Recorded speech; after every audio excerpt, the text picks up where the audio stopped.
Hello mga kahapay! Ayan na nga, nagluto na nga pala si partner ng paborito naming pang-ulam.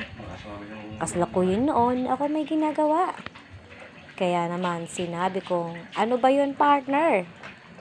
Tulungan ko raw siya sa kanyang pagluluto. At dahil sa marami akong ginagawa at tsada ng reklamo, sinabi na ni partner na sayang ang tato. Kaya naman agad kong kinuha at dinampot ang kanyang pinapagawa sa akin. Tingin naman si partner kung gaano ba naman kasarap ang kanyang mga niluluto. Konsentrasyon! Halo, halo, halo. May pagtingin-tingin pa.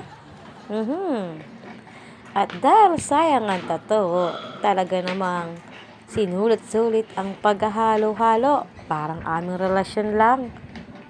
Pinagkakarik-karibok. Kaya naman partner, ayusin mo lang. Dahil isang araw, ako naman ang magpapatato at siguradong ikaw rin naman ang susunod sa akin.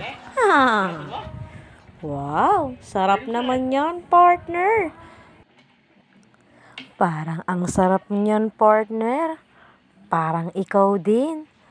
Ma-juicy, mataba, kaya nakaka-high blood ka ha.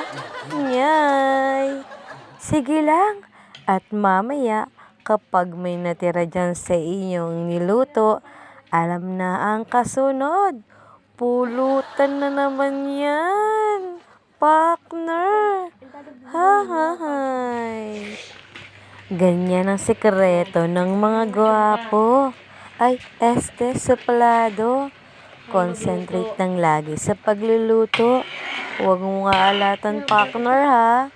Kahit na minsan, hindi ako sweet, kaya dyan sa pagkain. Sarap-sarap eh. Yum, yum, yum.